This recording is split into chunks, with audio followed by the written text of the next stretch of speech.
Yo, what's going on with y'all? It's your boy NeoXO coming back at y'all to talk about Black Clover chapter 313. Now, this chapter is raising a lot of questions. I'm gonna go through all of the questions. I'm gonna go through my thoughts on the chapter, recap some of the chapters and just talk about some possibilities in the future and stuff like that, especially as it pertains to Captain Yami. I feel like this chapter was dedicated a lot to Captain Yami, pretty much entirely, and I think that that's part of the reason why a lot of people are calling this chapter like death flags. And if you don't know, that's pretty much saying like a sign of something to come. In this case, the flag is a death flag, so the sign to come is the death of Captain Yami, to put it simply. But I can see where that's coming from. Actually, I definitely can see where that's coming from. So let's see what we got in this chapter. So we see Captain Yami go all the way back in his memories to whenever he was in his youth. Basically, he was basically a kid. We see he gets his grimoire.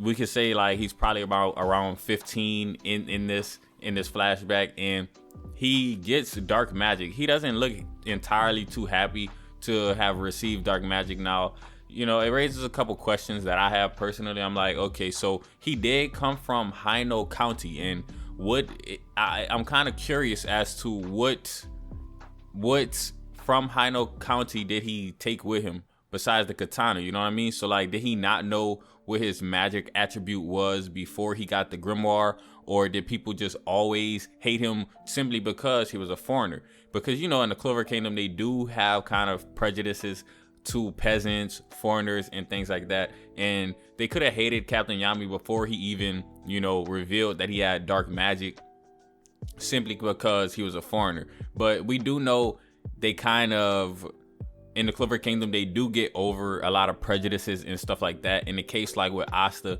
they really did not used to believe in Asta or really like him because he was a peasant. Now look at him now. He's doing really, really good in the Black Bulls and in the Magic Knights brigades in general. Same thing with people didn't really believe in him because he was a peasant. Now people are gonna say he's royalty. Technically he is. It's kind of like pick a side on that one, because royalty at the end of the day is just a title. You know what I mean? So just because he was born into a royal family doesn't mean he was treated like royalty. He was treated like a peasant, if we really saying how he was treated. But let's not talk about, let's get back to Captain Yami in Black Clover chapter 313. So we see Julius, of course, Wizard King, not the Wizard King at the time, because this is a flashback and Yami was young. But during this time in this flashback, we do see Julius, and he's excited to meet Captain Yami. Now, quickly, I'm going to touch on the theory. Some people think that Julius may be evil.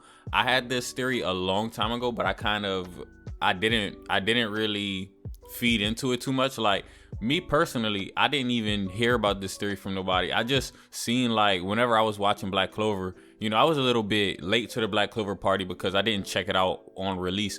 I think I waited like a year or so to check it out. But anyways, I seen Black Clover, and it was like kind of a opening, and Julius looked kind of suspicious in the opening. So from that moment, I was like, okay, he's a little suspicious. But besides that opening, me personally, I didn't really see anything evil about Julius. But now people saying because he's responsible for finding William and Yami, that he's evil, because as we know, William and Yami are the keys to the tree of Clifford. So I mean, the theory has some foundation to it. However, we're just gonna have to wait and see. Some people are saying like it's just a master plan and stuff like that. I don't really get evil vibes from Julius, and I don't even think Julius could do much because he's a kid right now, unless he's just deceiving us and not a kid. But I think he's actually like a kid, and like he's not as powerful as he used to be. Now, Julius fits into this because, like I said, he found Captain Yami,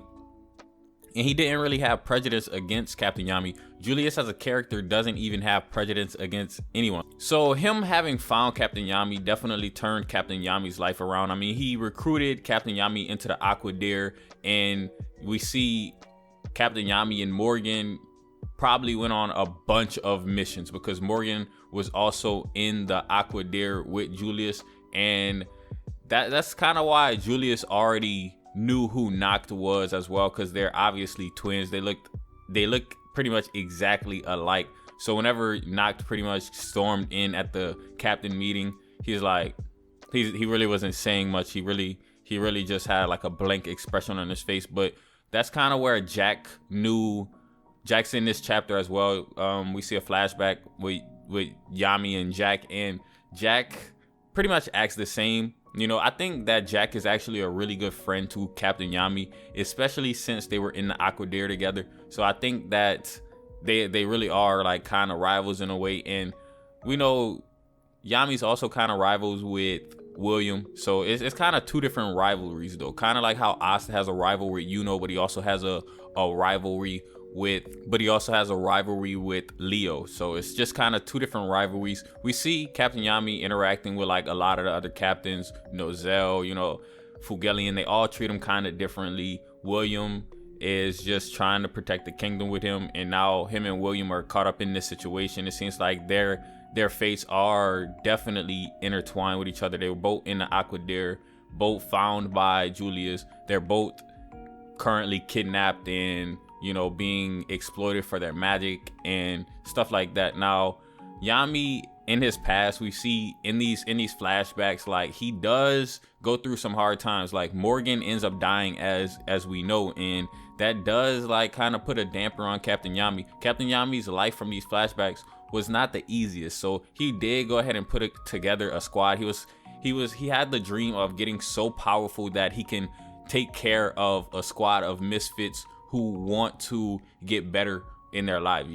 because a lot of people didn't even want Asta in their squad, but Captain Yami went ahead and took Asta in because Asta, he saw the drive that Asta had, and he wasn't going to let him just remain an outcast because he knew that he can help Asta further along in his journey. And now look where Asta has gotten out, and it's coming full circle because now Asta is the one coming to save Captain Yami, and it's just really cool to see how it comes full circle. Now, Morris, I really wasn't a big fan of Morris. He's not my type of villain. And we know that they kind of quickly defeated Morris whenever it was the full Black Bulls against him. Now, I'm going to defend the writing in this because I know some people are like, it's just bad writing because Morris has Lucifero and he was just easily defeated. Well, I'm going to defend this right here.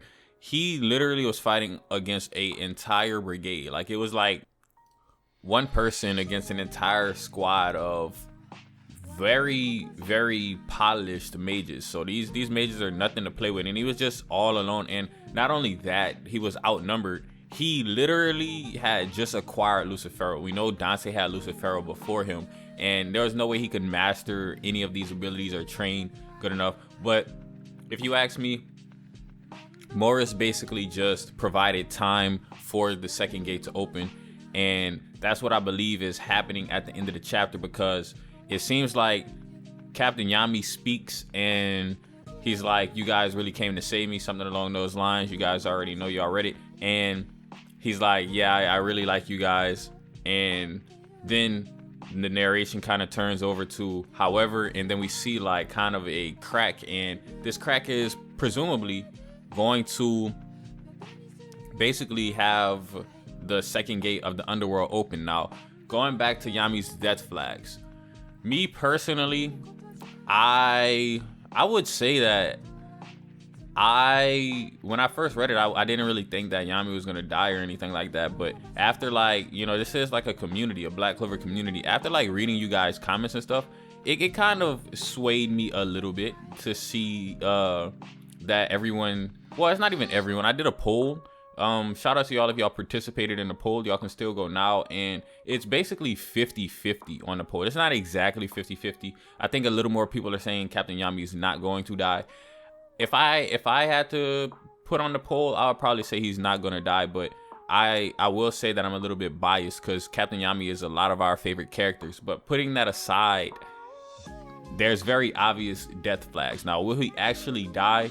We really don't know. Tabata has put the story in a way that it is very hard to tell whether he's gonna die or live. I believe that is pretty good storytelling by Tabata. Like he is having us talk about it because we really don't know at all. If you look at the poll, it's a 50-50. That means that nobody really knows. You know what I mean? It would be one thing if it was like 80% saying he was gonna die and then like 20% saying he was gonna live. Then obviously most people think he's gonna die. He's probably gonna die. But 50-50, we really do not know. But hopefully you guys enjoyed this video, and if you did, go ahead and leave it a thumbs up, comment, and subscribe. As always, it's been your boy NeoXO, and I'm out.